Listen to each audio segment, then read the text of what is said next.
Hello friends. तो कैसे हैं आप सब।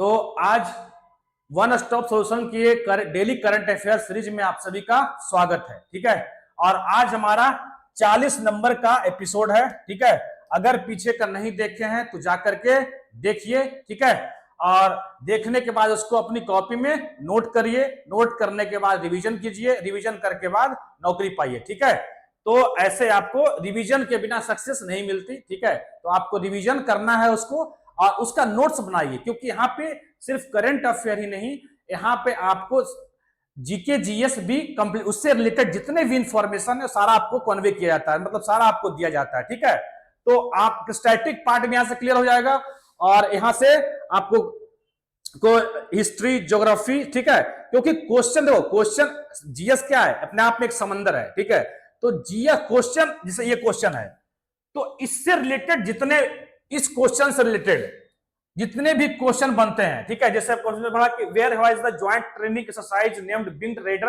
हेल्ड रिसेंटली, तो इससे रिलेटेड जितने भी क्वेश्चन बनते हैं मैं सारा आपको यहां पे करवा दूंगा। ठीक है, अभी हाल ही में कौन कौन सा एक्सरसाइज हुआ मैं सारा बताता हूं। ठीक है, एक क्वेश्चन में, तो आपको ये देखिए, और देखने के बाद इसको रिवीजन करिए, कॉपी में नोट करिए। ठीक है, तो आज हमारा 40 नंबर का एपिसोड है। पीछे का नहीं देखें तो जाकर के देखिए, और देखने के बाद उसको कॉपी में नोट करिए, नोट करने के बाद उसको रिवीजन करिए। ठीक है, चलिए आइए देखते हैं पहला क्वेश्चन। ठीक है, फर्स्ट क्वेश्चन क्या है, where was the joint training exercise named Wing Raider held recently, अभी हाल ही में विंग रेडर्स नामक संयुक्त प्रशिक्षण अभ्यास कहां आयोजित किया गया, तो यह किया गया ईस्टर्न कमांड। कहां किया गया, ईस्टर्न कमांड में किया गया। क्या है, Indian army and air force conducted joint training exercise named wing readers in eastern command. ठीक है, eastern command which focused on exclusive. अब ईस्टर्न कमांड कहां है, तो ईस्टर्न कमांड हो गया ये, ईस्टर्न कमांड किसका, इंडियन आर्मी का है। किसका, इंडियन आर्मी का। ठीक है, और ईस्टर्न कमांड है कहां, तो ये है आपका कोलकाता विजय दुर्ग। ठीक है, कहां, विजय दुर्ग, विजय दुर्ग, जिसको पहले बोलते थे फोर्ट विलियम। ठीक है, विजय दुर्ग इसको पहले बोलते थे फोर्ट विलियम, अब विजय दुर्ग है ये। और इसी के पूरा जो हुआ कहां, ईस्टर्न थिएटर में हुआ। कहां हुआ है, ईस्टर्न थिएटर, ईस्टर्न थिएटर। ठीक है, ईस्टर्न थिएटर में हुआ। और ईस्टर्न थिएटर कहां है, तो ये पूरा ईस्टर्न कमांड का, इंडियन आर्मी का जो ईस्टर्न कमांड है उसके जुडिक्शन एरिया को बोलते हैं ईस्टर्न थिएटर। तो यहीं पे हुआ है किसका, इंडियन आर्मी और इंडियन एयरफोर्स का। ठीक है, अभी हाल ही में डेविल स्ट्राइक कहां हुआ, डेविल स्ट्राइक ये कहां हुआ, ये हुआ आपका चिकन नेक, चिकन नेक कहां हुआ, कलिंगपोंग, चिकन नेक। ठीक है, किसका है, Indian army, chicken neck Indian army और इंडियन एयरफोर्स का। ठीक है, डेविल हंट की बात करें अगर हम, डेविल हंट।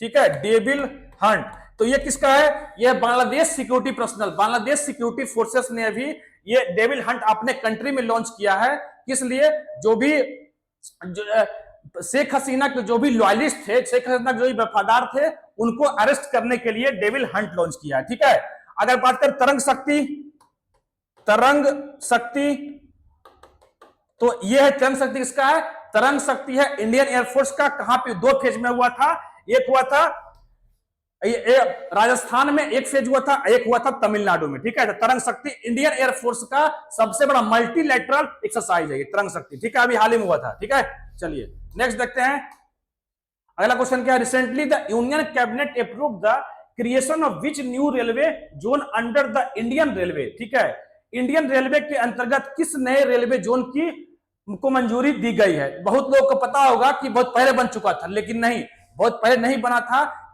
बहुत पहले अनाउंस हुआ था, अभी कैबिनेट की मंजूरी लगी है। ठीक है, तो ये कौन सा है, साउथ कोस्ट रेलवे जोन। ठीक है, जिसके हेडक्वार्टर कहां होंगे, विशाखापट्टनम होगा। ठीक है, विशाखापट्टनम, विशाखापट्टनम। ठीक है, विशाखापट्टनम होगा, जहां पड़ता है आंध्र प्रदेश में। ठीक है, तो टोटल रेलवे जोन कितना हो गया, 18। टोटल रेलवे जोन 18 हो गया, लेकिन अगर हम कोलकाता मेट्रो को इंक्लूड कर दें तो कितना हो जाएगा, 19 हो जाएगा। ठीक है, मतलब कोलकाता मेट्रो को इंक्लूड करके 19 है, वैसे 18 जोन है। ठीक है, अगर हम डिवीजन की बात करें तो टोटल डिवीजन, जोन के अंदर क्या होता है, डिवीजन होता है। ठीक है, रेलवे में जोन के अंदर डिवीजन होता है, और डिवीजन टोटल डिवीजन कितने हैं, तो टोटल डिवीजन हो जाएंगे 70। ठीक है, और लास्ट डिवीजन 17वां डिवीजन कहां बना है, 70 नंबर का, यह है जम्मू। ठीक है, यह है जम्मू डिवीजन। ठीक है, 70 में हो गया आपका जम्मू डिवीजन। अगर हम बात करें कि union cabinet approved the formation of the 18th zone of Indian Railway, South Coast Railway. ठीक है, South Coast Railway the zone has been created under the Andhra Pradesh Reorganisation Act 2014 and has been established by the merging parts of East Coast Railway. किसको किसको मर्ज करके बनाया गया है, तो ध्यान रखेंगे, East Coast Railway and South Central Railway. ठीक है, तो ईस्ट कोस्ट रेलवे और साउथ सेंट्रल रेलवे को मर्ज करके बनाया गया साउथ कोस्ट रेलवे। ठीक है, आंध्र प्रदेश रिकॉग्नाइजेशन एक्ट 2014 में लॉन्च हुआ, जिसके द्वारा, इसी एक्ट के द्वारा, आंध्र प्रदेश रिकॉग्निशन एक्ट के द्वारा 2 जून, ध्यान रखेंगे,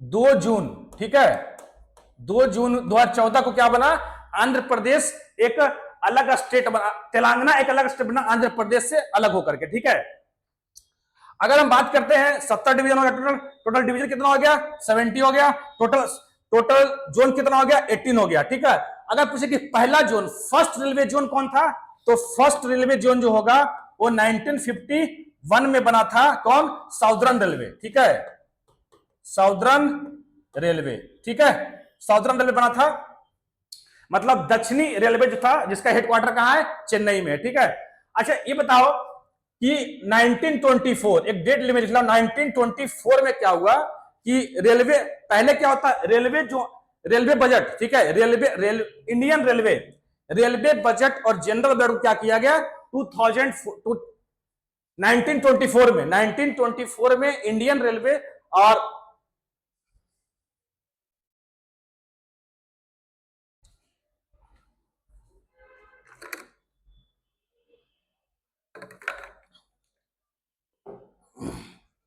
देखो 1924 में क्या हुआ कि रेलवे बजट को यूनियन बजट से क्या किया गया था, अलग किया गया था, सेपरेट किया गया था। किसके कमेटी की रिपोर्ट पे, तो एक्वर्थ कमेटी के रिपोर्ट पे 1924 में यूनियन बजट को रेलवे बजट से अलग किया गया। ठीक है, लेकिन 2016 में फिर से दोनों को मर्ज कर दिया गया, रेलवे बजट को यूनियन बजट से मर्ज कर दिया गया, और 2017 में जो बजट आया वो दोनों को मिला करके, मतलब रेलवे बजट और जनरल बजट को दोनों को मिला करके बजट आया था। ठीक है, चलिए, तो ये हो गया आपका रेलवे का इंफॉर्मेशन। ठीक है, चलिए नेक्स्ट देखते हैं, whose birth anniversary will be celebrated on the 12 फरवरी 2025, 12 फरवरी 2025 को किसकी जयंती मनाई गई। ठीक है, तो किसकी मनाई गई, एक गुरु रविदास की जयंती मनाई गई है। ठीक है, अब देखते हैं ऑप्शन में क्या क्या, गुरु नानक देव का जन्म कब हुआ था, 15 अप्रैल 1469 को कहां हुआ था, तलवंडी, जो कि अभी पाकिस्तान में पड़ता है। ठीक है, गुरु गोविंद सिंह की जयंती, जो ये थे कौन, फर्स्ट गुरु, ये थे सिखों के पहले गुरु, और ये है सिखों के लास्ट गुरु। ठीक है, मतलब 10th। ठीक है, गुरु गोविंद सिंह, और गुरु गोविंद सिंह का जो अभी जन्मदिन मनाया गया है वो कब मनाया गया, 6 जनवरी को मनाया गया, according to Nanak Shahi calendar, मतलब नानक शाही कैलेंडर के अनुसार गुरु गोविंद सिंह का जो जयंती मनाया गया वो 6 जनवरी को, और कौन सा नंबर का था ये, तो इसको नोट कर लेंगे। ठीक है, 358, मतलब 358 नंबर की जयंती मनाई गई थी। ठीक है, चलिए नेक्स्ट, अब Guru Ravidas Jayanti will be celebrated on 12 February 2025 as he was born on Magh Purnima. This year Purnima तिथि, माघ पूर्णिमा मतलब कि फुल मून के दिन, मतलब, ठीक है, दिस ईयर पूर्णिमा तिथि विल बी फ्रॉम 625 11 फरवरी। ठीक है, गुरु रविदास वाजे कौन थे ये, तो गुरु Ravidas was a Bhakti, great saint, philosopher, poet and social reformer of the Bhakti movement. ठीक है, भक्ति मूवमेंट के जो बहुत बड़े ये फिलोसफर रहे। ठीक है, ग्रेट सेंट और सोशल रिफॉर्मर रहे। ठीक है, अच्छा इनका जन्म कहां हुआ था, जन्म याद रखेंगे, जन्म कहां हुआ था, जन्म हुआ था इनका बनारस में। ठीक है, ध्यान रखेंगे बात का। ठीक है, चलिए next, Which tennis player from Switzerland recently won the Mumbai Open 2025 tennis tournament? अभी हाल ही में स्विट्जरलैंड की किस टेनिस खिलाड़ी ने मुंबई ओपन 2025 में टेनिस ये जीता है? ठीक है, तो कौन जीता है? ये जिल टिचमैन। कौन जीता है? जिल टिचमैन। कहां के है ये? तो ये स्विट्जरलैंड के है। ठीक है, यहां ऑप्शन में क्या? आर्यन सबलेंका। ये कहां की है? बेलारूस की है। ठीक है, बेलारूस की। ठीक है, और ये जो है ये मुंबई ओपन जो हुआ ये पहली बार कब हुआ था? तो 2017 में हुआ था। ठीक है, 2017। चलिए नेक्स्ट, स्विट्जरलैंड को जिल टिचमैन ने, ठीक है, और इसका जो 2025 में चौथा संस्करण हुआ, ठीक है, ये कौन सा नंबर का था ये? तो फरवरी 2025 eight cricket club of India Mumbai. ठीक है, और the Mumbai open is only WTA event held in India, first held in, पहली बार कब हुआ था? 2017 में हुआ था। और बोन बाई कौन जीती थी इसको? तो आर्या सबलेंका जीती थी। पहली बार 2017 में हुआ था और उसको जीती थी कौन? आर्या सबलेंका। ठीक है, चलिए नेक्स्ट। तो यहां पे आपको एग्जाम में चलेगा, सब्सक्राइब नहीं किया तो कर लीजिए। ठीक है, क्योंकि यहां पे आपको मैथ, जीके, जीएस, रीजनिंग और साइंस सब आपको यहां पे पढ़ाया जा रहा है। तो अगर सब्सक्राइब नहीं किए तो कर लीजिए चैनल को। ठीक है, चलिए next. Lymphatic filariasis is primarily caused by, ठीक है, लिम्फेटिक फाइलोसिस मुख्य रूप से किसके कारण होता है? तो ये होता है किसके कारण? ये होता है पैरासाइटिक वर्म के द्वारा होता है। ठीक है, ये पैरासाइटिक वर्म, ठीक है, किस लिए होता है? फाइलम क्या है इसका? तो फाइलम है नेमाटोडा, याद रखेंगे, नेमाटोडा। ठीक है, और इसमें जो होता है इसके जो वर्म होते हैं पैरासाइटिक वर्म, वो 3 तरह के होते हैं, जिसका नाम क्या क्या है? बुचेरिया ब्रेनक्रॉफ्टी, ठीक है, ब्रूगिया मलाई और ब्रूगिया टिमोरी। तो इस तीनों का नाम याद रखेंगे। ये 3 क्या है? पैरासाइटिक वर्म है। ठीक है, पैरासाइटिक वर्म मतलब एक कीड़ा है जिसके काटने से ये लिम्फेटिक फाइलोसिस होता है, जिसमें कहा पांव वगैरह जाकर पांव क्या देखे होंगे आप, पांव वगैरह फूल जाता है इसमें। ठीक है, मतलब इसको बोलते हैं, हिंदी में बोलते हैं हाथी पांव। ठीक है, तो इसकी वजह से होता है ये। ठीक है, union health minister JP Nadda launch the national public drug distribution campaign for elimination of the lymphatic filariasis. ठीक है, it will be implemented in one district of the 13 state where more than 17.5 crore people will be given free medicine to eliminate these before the 2030 SDG target. Before the 2030 SDG target के मतलब 2030 में, तो SDG target क्या है? Sustainable development goal बोलते हैं इसको। मतलब यूनाइटेड नेशन ने सस्टेनेबल डेवलपमेंट गोल का कंसेप्ट लाया, जिसमें टोटल कितने गोल हैं? तो 17 गोल हैं, 17 गोल हैं, और 17 गोल को पूरा करना है, पूरे वर्ल्ड पे ये अप्लाई होगा। और इसको पूरा करना है कब? तो इसका जो टाइमिंग है 2015 से लेकर के 2030 तक है। ठीक है, तो सस्टेनेबल डेवलपमेंट गोल, ठीक है, और उसके मतलब 2030 से पहले इसको क्या करना है? इस डिजीज को एलिमिनेट करना है। ठीक है, चलिए next. Which of the following communities is not included in the 10 new communities included in e NAM? ठीक है, ई नाम में कौन सा 10 नए कम्युनिटीज को इंक्लूड किया गया है? तो उसमें से ये कौन सा नहीं है ये बताना है। ठीक है, तो ये है कॉफी नहीं है, बाकी सब ड्रैगन फ्रूट है, ड्राइड बेसिल लीव्स है, ऐसा फोटिडा है। ठीक है, तो ये सब है, लेकिन इसमें कॉफी को इंक्लूड नहीं किया गया है। ठीक है, इसका डिस्क्रिप्शन क्या है देखते हैं थोड़ा। Department of agriculture and farmer welfare, government of India decided to expand the scope of trade under e NAM, ठीक है, electronic national agriculture market, so that farmer and traders can get more benefit of the digital trading platform. The Directorate of the Marketing Inspection has prepared the tradable parameter for 10 additional agriculture community, which will be increase the number of community instead of e-नाम। ठीक है, ये 2000 मतलब अब कितना हो गया? 10 अभी register किया गया इस पे। एक पोर्टल है, ई-नाम क्या है? पोर्टल है, इस पे आप प्रोडक्ट को लिस्ट करा सकते हैं। ठीक है, तो यहां पे अब कितना हो गया? 231 हो गया है। ठीक है, तो अब इसकी शुरुआत कब हुई थी? ध्यान रखेंगे, ई नाम जो शुरुआत हुआ था, ई नाम इसकी शुरुआत हुई थी 2016 में। ठीक है, 2016 में शुरुआत हुई थी इसकी। Next, on Unani day in new Delhi, international conference on innovation in Unani medicine which was inaugurated by the हुम, ठीक है। तो इसको नोट कौन किया है? हेल्थ मिनिस्टर जगत प्रकाश नड्डा के द्वारा किया गया है, ठीक है। अभी होता क्या है इधर देख लेते हैं क्या क्या है। President Draupadi Murmu inaugurated the 2-day international conference. कौन इनॉग्रेट किया? इनॉग्रेट कौन किया इसका? इनॉग्रेट किया इसका, sorry, international conference Unani medicine inaugurated by home. तो ये किया है कौन? यस, ये किया है आपके द्रौपदी मुर्मू। प्रेसिडेंट जो है वो द्रौपदी मुर्मू किया है इसके उद्घाटन, ठीक है। क्या है ये? President Draupadi Murmu inaugurated the 2-day international conference on innovation in, और ये क्या है इसका थीम क्या है? 2 दिन का इसका थीम देखेंगे, ये है innovation in Unani medicine for integrated health solution, ठीक है। The way forward in new Delhi on 11 फरवरी 2025। यूनानी मेडिसिन होता क्या है? यूनानी मेडिसिन, ठीक है, एक ट्रेडिशनल मेडिसिन है जिसके द्वारा रोगों को क्या किया जाता है? इलाज किया जाता है ट्रेडिशनल तरीके से, ठीक है, जिसमें कि आप सर्जरी नहीं होता है, चाहे किसी आप एलोपैथी का यूज यहां पे नहीं करते हैं, ठीक है। तो इसके लिए इस यूनानी को बढ़ाने के लिए, यूनानी मेडिसिन को बढ़ाने के लिए, प्रमोट करने के लिए एक मिनिस्ट्री लॉन्च हुआ था जिसको बोलते हैं मिनिस्ट्री ऑफ आयुष, ठीक है, ministry of Ayush, Ayush Ayush ministry, ठीक है। और ये कब लॉन्च हुआ था? ये नया मिनिस्ट्री क्रिएट किया गया था यूनानी मेडिसिन को प्रमोट करने के लिए, ठीक है।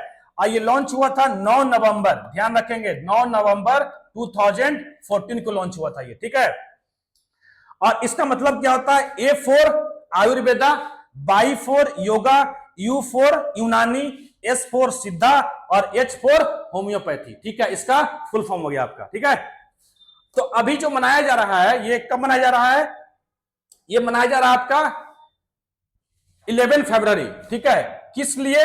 तो 11 फरवरी को मनाया जाता है हकीम अजमल खान, ध्यान रखेंगे, हकीम अजमल खान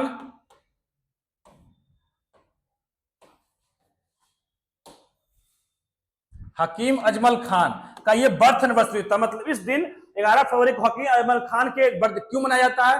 क्योंकि हकीम अजमल खान जो थे यूनानी मेडिसिन के फिलोसफर थे, यूनानी मेडिसिन के क्या थे? एक्सपर्ट थे ये, ठीक है। और ये सोशल रिफॉर्मर भी रहे और ये फ्रीडम फाइटर भी रहे हकीम अजमल खान। कब, कैसे? तो ये देखिए, ये 1921 में जो आईएनसी का एक सेशन हुआ था, इंडियन नेशनल कांग्रेस का 1921 में एक अहमदाबाद में सेशन हुआ था, स्पेशल सेशन, ठीक है। और उसी सेशन के ये एक्टिंग प्रेसिडेंट थे हकीम अजमल खान। तो इससे आप याद रखेंगे, ठीक है।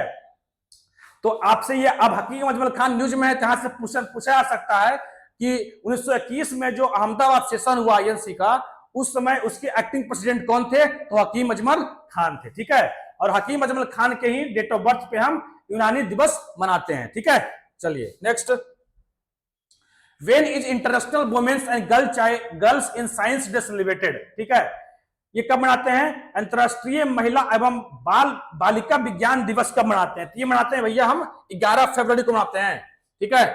कब मनाते हैं? 12 फरवरी, 11 फरवरी, ठीक है। 11 फरवरी को मनाते हैं, 11 फरवरी, ठीक है। और International Day of Women and Girl किस लिए मनाते हैं? International Day of Women in Girls in Science is celebrated every year on 11 February to encourage women's participation, ठीक है। Encourage women's participation in STEM, मतलब वुमेन को पार्टिसिपेट, स्टेम स्टेम मतलब बोले तो science, technology, engineering and mathematics, ठीक है। तो इसमें वुमेन को इनकरेज करने के लिए और gender equality, women promote gender equality and stem, मतलब स्टेम और जेंडर इक्वलिटी को प्रमोट करने के लिए यह दिवस हम मनाया जाता है। United nation declare this day, और इस डे ये दिवस कब यूनाइटेड नेशन डिक्लेयर किया था? तो ये डिक्लेयर किया था 2015 में, 2015 में डिक्लेयर किया था ये दिवस, ठीक है। Women's participation in science and technology fields in still limited, ठीक है। तो ये 2 फैक्ट यहां से आप याद रखेंगे। और यहां कुछ है आपका फैक्ट है, ठीक है, जो क्विक रिवीजन है। तो यहां आपको इसको आप वीडियो पॉज करके आप एक बार देख लेना, ठीक है।